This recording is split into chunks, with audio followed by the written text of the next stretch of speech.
Corona 8 lakh के पार पहुंच चुका है। तो देश में 8 लाख के पार कोरोना संक्रमित के मामले पहुंच चुके हैं और ऐसे में मरीजों की संख्या हर दिन बढ़ रही है। 8,20,916 ये संख्या है। वहीं 24 घंटे की बात करें तो अब तक सबसे ज्यादा 27,114 नए केस 24 घंटे के भीतर सामने आए हैं। वहीं 24 घंटे में 519 लोगों की मौत हुई है। बड़ी खबर आपको बता दें, 8 लाख के पार कोरोना संक्रमित मरीजों के मामले पहुंच चुके हैं। वहीं देश में कोरोना के 2,83,407 अभी एक्टिव केस हैं। अब तक 5,15,386 लोग हालांकि ठीक हो चुके हैं। वहीं देश में कोरोना से अब तक मौतों का जो आंकड़ा है वो 22,123 है। बड़ी खबर, 8 लाख के पार कोरोना के केसेस भारत में पहुंच चुके हैं, देश में पहुंच चुके हैं। और पिछले 24 घंटे की बात करें तो अब तक के सबसे ज्यादा नए मामले 27,114 नए मामले 24 घंटे के भीतर सामने आए हैं। इसके साथ ही 519 लोगों की 24 घंटे में मौत हुई है। लेकिन अगर अभी इन आंकड़ों को अच्छे से देखा जाए तो एक्टिव केस की संख्या बेहद कम, रिकवरी रेट लगातार यहां पर बेहतर से बेहतर होता हुआ 5,15,386 लोग अब तक ठीक हो चुके हैं, कोरोना को मात दे चुके हैं। वहीं दूसरी तरफ एक्टिव केस की बात करें तो फिलहाल देश में एक्टिव केस की जो संख्या है वो 2,83,407 है। तो 8 लाख को पार करता हुआ कोरोना का आंकड़ा देश में। वहीं अब तक देश में कोरोना से 22,123 लोगों की मौत हुई है। और अमित दुबे हमारे साथ हमारे सहयोगी जुड़ गए हैं दिल्ली से, सीधा उनका रुख कर लेते हैं। तो अमित, 8 लाख को पार करते हुए कोरोना के आंकड़े अगर पूरी दुनिया में देखें तो तीसरे स्थान पर है भारत और बहुत तेजी से मामले बढ़ रहे हैं।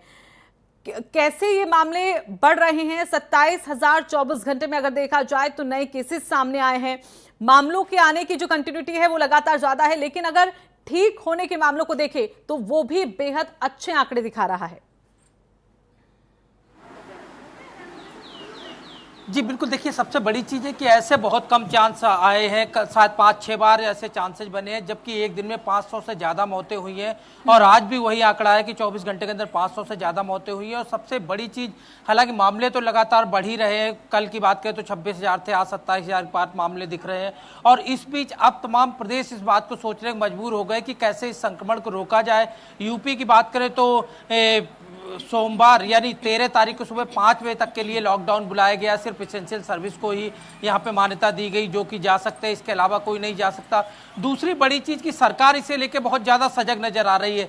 रेलवे के 508 कोच जो है वो तैयार किए गए हैं, खास तौर पे जो कि क्वारंटीन सेंटर और आइसोलेशन के लिए बनाए गए थे। और इन 508 रेलवे कोचेज को जगह जगह लगाया गया है, तमाम स्टेशंस पे लगाया गया है कि कहीं भी अगर संक्रमितों की संख्या बढ़ती है और ऐसे में पेशेंट को एडमिट करने में दिक्कत होती है तो इन कोचों का इस्तेमाल किया जाएगा, जिसे लेके रेलवे काफ़ी समय से तैयारी कर रहा था और आज से इस चीज़ का इम्प्लीमेंटेशन कर दिया गया है। तो सरकार जो है तमाम मुद्दों को लेके जो है वो सजग नजर आ रही है। दूसरी चीज़, अगर योगी की बात करें तो यूपी सीएम ने भी स्पष्ट किया है कि अब जाँच का दायरा और ज़्यादा बढ़ाया जाएगा। और ये जो 2 दिन का, खासतौर सैटरडे संडे मोस्टली छुट्टी भी होती है, इस दौरान भी कई चीज़ें, चाहे वो सैनिटाइजिंग की प्रक्रिया हो या एक समीक्षा की प्रक्रिया हो कि किस तरह से कहां पे काबू करना है, या रणनीति की बात हो या तमाम अन्य उपायों की बात हो, तमाम चीजें जो है वो इस 2 दिन के अंदर इंप्लीमेंट की जाएंगी।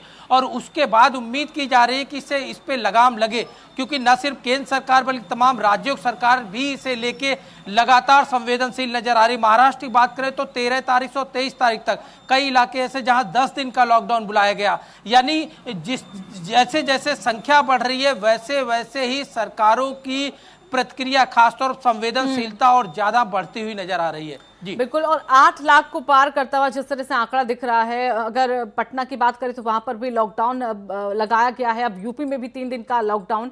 लेकिन अगर सैंपलिंग की बात करें तो अमित, कितना दायरा अब और ज्यादा बढ़ता हुआ देश में? देखिए, सैंपलिंग की बात करें तो अब तक लगभग 1,20,00,000 के आसपास जो है वो यहाँ पे सैंपलिंग हो चुकी है और लगातार जो दायरा बढ़ रहा है। पहले एक समय था जब भारत 50,000 टेस्टिंग नहीं पार कर पा रहा था और आज जो टेस्टिंग है वो 2.5 लाख के आसपास है। तो इससे अनुमान लगाया जा सकता है कि टेस्टिंग की प्रक्रिया किस तरह से बढ़ी है और लगातार जो है जैसे जैसे टेस्टिंग हो रही है, हालांकि भारत की बात करें, चाहे मृत्यु दर की बात करें या जो टेस्टिंग हो रही है उसके अनुसार जो पेशेंट निकल के आ रहे हैं अन्य देशों की तुलना में कम है। विश्व में जरूर हम तीसरे स्थान पे हैं, लेकिन अन्य देशों से हमारी स्थिति ठीक ठाक नजर आती है। इस बात को आईसीएमआर कई बार कह चुका है और जो रिकॉर्ड, जो आंकड़े हैं वो भी इस बात को बताते और दर्शाते हैं कि किस तरह से भारत में चीजें अभी नियंत्रण में है। हालांकि सरकार जो है, जिसकी मैं लगातार बात कर रहा था, उस तरह से तैयारियां भी कर रही है, चाहे वो 10,000 बेड आइसोलेशन की बात करें या अन्य जगहों पे और अमित, जिला लेवल पे जो तो डिस्ट्रिक्ट की तैयारियां हैं, उन वही तैयारियों की बात करें। नतीजा है उसका, जो वक्त पर फैसले यहां पर उठा लिए गए सरकार के जरिए, और यही नतीजा की स्थिति अभी कहीं ना कहीं बेहतर है। आप जुड़े रहिएगा अमित हमारे